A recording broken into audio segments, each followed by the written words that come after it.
Herkese merhaba dostlar, ben Ozan. Bu videoda sizlerle beraber bu senenin en çok satanlarından olan Note 11 Pro'nun uzun kullanım testini yapacağız ve bu telefonu çıktığı günden bu yana neredeyse hiç önermedim. Note 11 Pro neden alınmaz dedim. Şu anda düşüncelerim değişti mi? Bugün önerir miyim? Bunun hakkında konuşacağız. İlk olarak fiyatlarla başlarsak güncel bir şekilde Note 11 Pro'yu 8 GB RAM ile 10.000 TL bandında bulabilmek mümkün. Baktığımız zaman bu fiyatlar böyle bir cihaz için gerçekten çok yüksek diyebilirim. Fakat yurt dışı tarafında çok daha uygun fiyatlı bir şekilde alabiliyoruz. 4000-4500 bandına Note 11 Pro'yu bulabilmek mümkün. Yurt dışı mı yoksa sıfır mı alınır? Bununla ilgili de son bölümde konuşacağız. Bana destek vermek ve bu incelemelerin devamı için de videoyu beğenmeyi ve abone olmayı unutmayın. Şimdi hiç uzatmadan Note 11 Pro'yu incelemeye başlayalım. Burada Note 11 Pro'nun tasarımından bahsedeceğim. Tasarımsal açıdan ön tarafta damla çentikli, kenar çerçevelerinin oldukça simetrik olduğu güzel bir tasarımı görebilirken bence Çin versiyonundaki özellikle kamera modülü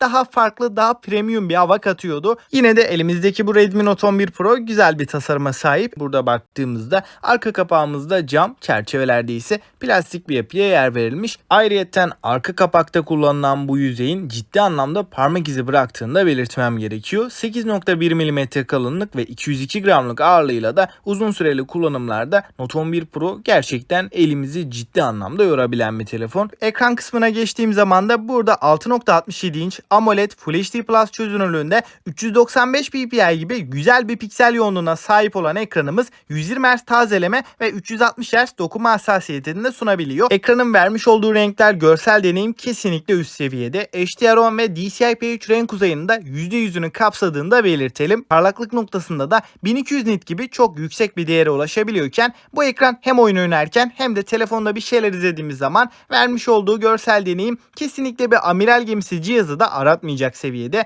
Eğer ekran yönünde beklentileriniz yüksekse Note 11 Pro beklentilerinizi fazlasıyla karşılayacaktır. Yonga seti tarafına baktığımız zaman da burada pek çoğumuzu hayal kırıklığına uğratan Note 11 Pro'da 12 nanometre mimarili Helio G96 işlemcisini görüyoruz ve 8 GB RAM, 128 GB depolama alanında bu sistemimize eşlik ediyor. Açıkçası günlük kullanımda en azından şu an için çok bir yavaşlama, donma problemi yaşamazken oyun tarafında gerçekten bizi üzen bir telefon olduğunu belirteyim. PUBG'de akıcı grafiklerde 45 FPS ayarında bir deneyim sunabiliyor. Bunun haricinde diğer tüm oyunlara baktığımızda da 35-40 FPS bandında hafif dalgalı bir oyun performansı verdiğini söyleyebilirim. Bu noktada işlemcimizin de çok verimli olmamasından dolayı yarım saatin üstünde 1 saate varan yüksek grafikli oyunlarla cihazı zorladığımızda net bir şekilde ısınıyor. Ama buna bağlı olarak ekstra bir performans kaybı daha yaşamıyoruz. Genel performans açısından Note 11 Pro günümüz için orta düzey olsa da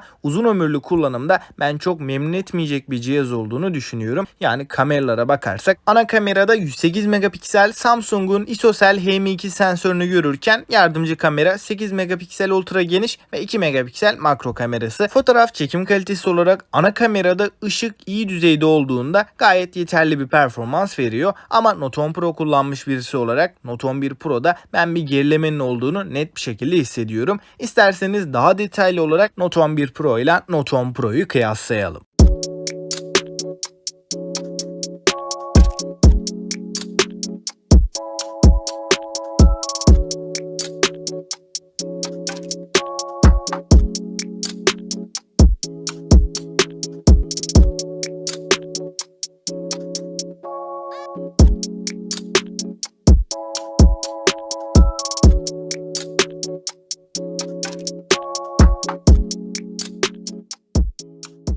Note 11 Pro fiyatına göre fotoğraf konusunda kötü diyemesem de video tarafında bu kameralar beni ciddi anlamda üzdü. Hem ön hem de arka kamerayla Full HD 30 FPS videolar çekebilirken Ace ile titreşimleri engelleyebiliyor. Ama 4K'yı bırakın 60 FPS bile video çekemememiz bu cihazı ciddi anlamda geriye düşüren detaylardan diyebilirim. Odağınız videoysa Note 11 Pro'yu kesinlikle es geçin. Note 11 Pro burada 5000 mAh değerini görebiliyoruz. Hızlı şarj desteği olarak da 67 Watt'lık artık güzel bir değeri görebiliyoruz. Kutu içeriğimizden de bu adaptörün çıktığını söyleyelim. Yazılım tarafında da MIUI 13 ve Android 11 ile geliyor ve arayüzünde bazen geçiş yaparken sıkıntılar yaşatabilen, gerçekten tam stabil olmayan bir arayüzle karşı karşıyayız. Bunun haricinde güncelleme desteği olarak da yalnızca 2 yıl Android güncellemesi alacağından yazılım olarak da çok güncel kalamayacak bir telefon. Son olarak da kablosuz bağlantılarda Wi-Fi 5 ve Bluetooth 5.1 ile geliyor. Yüz tanıma iyi çalışıyor fakat ben parmak izi okuyucunun daha pratik bir çözüm olduğunu düşünüyorum. Dostlar, şimdi kısa bir özet geçip Note 11 Pro almak gerçekten mantıklı mı? Eğer ki garantili bir telefon istiyorsanız, yani sıfır bir şekilde alacaksanız, Note 11 Pro'yu şu anki fiyatlarıyla